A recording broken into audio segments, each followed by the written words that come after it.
बिस्मिल्लाहिर्रहमानिर्रहीम अस्सलामुअलैकुम रहमतुल्लाह। 8 फरवरी 2024 के इंतखाबात के बाद सबसे पहले जो धांधली की बात की वो इमरान खान ने की और पीटीआई ने की, क्योंकि असल में डाका और जो वोट की चोरी की गई, वोट के ऊपर जो डाका मारा गया वो इमरान खान और पीटीआई के ऊपर मारा गया। इसके अलावा तो बाकी सारे जो है उनको तो वो तो बेनिफिशरी हैं, जिसके अंदर नून लीग भी शामिल है, पीपल्स पार्टी भी शामिल है, एमकेएम भी शामिल है और जितनी जमातें हैं वो तमाम के तमाम इसमें शामिल हैं, क्योंकि उनको वो तो बेनिफिशरी है। जो नुकसान हुआ है वो सिर्फ और सिर्फ पीटीआई का हुआ है, क्योंकि पीटीआई की 180 सीटें बननी थी, लेकिन इमरान खान और पीटीआई की सीटों को कम किया गया।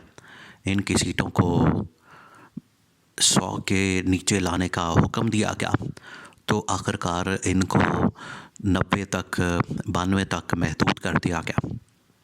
फिर इससे पहले ही, इलेक्शन से पहले ही इमरान खान और पीटीआई को बल्ले के निशान से महरूम कर दिया गया था।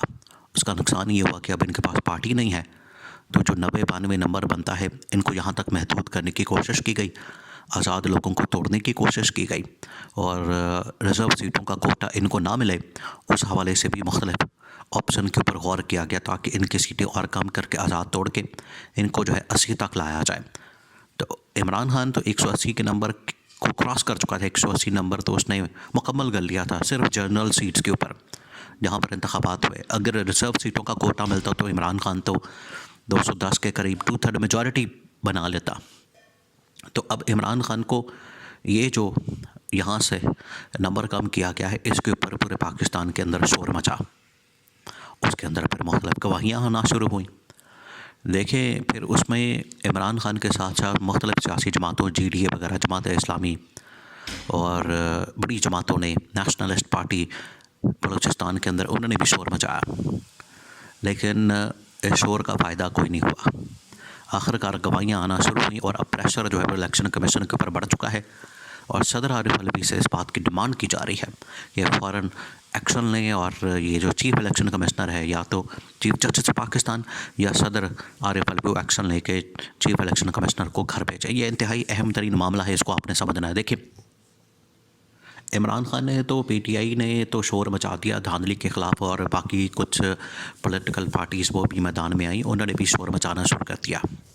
अब ये पॉलिटिकल पार्टीज़ क्योंकि इसमें बराह रास्त स्टेक होल्डर होती हैं, वो इंतखाबात के अंदर आती हैं, जाती हैं, उनके कैंडिडेट्स मैदान में आते हैं, इस वजह से ये समझा गया कि शायद ये तो एक रवायती सी वो शोर है, एक रवायती सी बात है, माजी के अंदर भी इस तरह से होता रहा, तो अब इन्होंने शोर मचा लिया, तो इसमें कौन सी बड़ी बात है। लेकिन फिर गवाहियाँ आना शुरू हुई और गवाही जो है बहुत बड़ी आना शुरू हुई। जिस तरह से पहली गवाही आई, बारिश का जो पहला खतरा था वो था कमिश्नर रावलपिंडी लियाकत चट्ठा।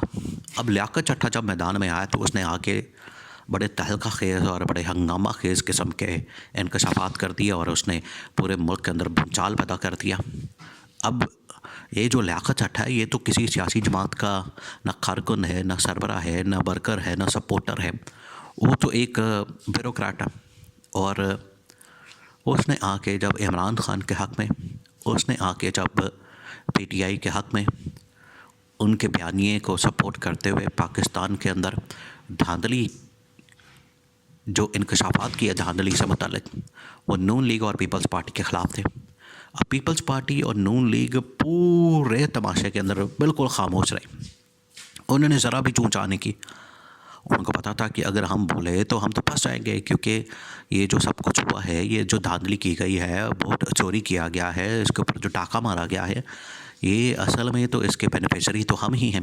तो अगर हम शोर मचा देंगे तो हमारा तो बिल्कुल ही पट्टा बैठ जाना है, हमें जो सीटें मिली हैं वो तो हमसे वो भी चली जानी है। इस वजह से ये चुप करके बैठे रहो, रौला नहीं पाना, चुप करके बैठे रहो और अपनी हुकूमत साजी के चक्कर में पड़ जाओ और हुकूमत बना के तो इक़्तिदार के अंदर आ जाओ, फिर उसके बाद चीज़ें आके ख़ुद ही हम मैनेज कर लेंगे। क्योंकि जब आप पावर में आ जाते हैं तो इदारे आपके मातहत हो जाते हैं, फिर इतना आसान नहीं होता चीज़ों को इस तरह से करना। तो कमिश्नर ने जो बहुत बड़ी गवाही दी, उसने बराह रास्त इल्ज़ाम लगाया चीफ इलेक्शन कमिश्नर के ऊपर और चीफ जस्टिस ऑफ पाकिस्तान के ऊपर। उसने कहा कि ये chief election commissioner Sikandar Sultan Raja इसमें बराह रास्त मुलविस है, इसको भी टांगा जाए, मेरे साथ मुझे भी टांगा जाए और इसको भी टांगा जाए। रावलपिंडी के कचहरी चौक में, और साथ में जो chief justice of Pakistan justice Qazi Faez Isa, उनके मतलब भी उसने ऐसी बात कर दी। अब ये इंतहाई हैरानकुन और तहलका खेज़ किस्म के इंकशाफात थे। अब जब ये इतनी बड़ी गवाही सामने आई है तो उसके बाद जो प्रेसिडेंट आरिफ अलवी हैं, सदर आरिफ अलवी, उनके ऊपर भी, और जो चीफ जस्टिस ऑफ पाकिस्तान है जस्टिस काजी फायज़ ईसा, उनके ऊपर भी एक प्रेशर है कि यहाँ पर सदर आरिफ अलवी ऐसा एक्शन लें कि ये चीफ इलेक्शन कमिश्नर को घर भेजें, या फिर जो चीफ जस्टिस है अपने आप को अलग करके एक ऐसा जुडिशल कमीशन बना दें ताकि वहाँ पर इन इल्ज़ामात की, इन इंकशाफात की, इस पूरी कहानी की तहकीकात हो सकें और दूध का दूध और पानी का पानी हो सके, पता तो चले कि आखिरकार मामला है क्या। क्योंकि ये तो नहीं हो सकता कि ये बिल्कुल ही आप इसको अंडर द कारपेट कर दें, या इनको जो है वो आप छुपा लें और इनको जो है वो बिल्कुल ही दरगुजर कर दें और नज़रअंदाज कर दें। जो इंकशाफात हैं, जो हक़ाइक़ सामने आए, वो तो बहुत ही तहलका खेज़ है। इस वजह से अब एक पटिशन तो लगी थी चीफ जस्टिस ऑफ पाकिस्तान के सामने इंतखाबात को खलदम करार देने के हवाले से, लेकिन वो जो पटिशनर था ब्रिगेडियर रिटायर अली ख़ान, वो तो भाग गया, दौड़ गया, और उसका तो दूर दूर तक नाम निशान नहीं था, पता नहीं था। तो वहाँ पर चीफ जस्टिस भी बुलाते रहे, कहते रहे कि बुलाया जाए उस शख्स को, कौन है जिसने ये पटिशन दायर की है। वो आया ही नहीं, उसको दौड़ा दिया, वो भाग गया, दौड़ गया, या हो सकता है उसका सॉफ्टवेयर अपडेट हो गया, क्योंकि जो भी फॉर्म 45 के ऊपर, धांधली के ऊपर बात करता है, उसका बाद में फिर सॉफ्टवेयर अपडेट किया जाता है। अभी देखिए ARY से चौधरी गुलाम हुसैन को फारिग कर दिया गया क्योंकि वो फॉर्म 45 का बड़ा शोर मचा रहा था, तो उसको चुप करा दिया गया। तो ये जो इलेक्शन कमिश्नर है, अब ये उसकी ज़िम्मेदारी बनती है।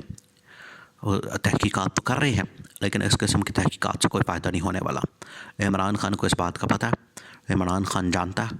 इमरान खान ने कहा कि हर फोरम के ऊपर जाना है, और जो अदालत के अंदर लड़ाई है वो हमने लड़नी है आइन और कानून के मुताबिक, और अपना मैंडेट, अपनी सीटें वापस लेने के लिए हर मुमकिन कोशिश करनी है। दूसरा, इमरान खान ने कहा कि सदर आरिफ अलवी से कहें कि वो चीफ इलेक्शन कमिश्नर के ऊपर एक्शन लें, उनकी बरतरफी के अहकामात जारी करें, ताकि उसके बाद एक इंडिपेंडेंट कमीशन कायम किया जा सके, इंडिपेंडेंट एक इंक्वायरी की जा सके।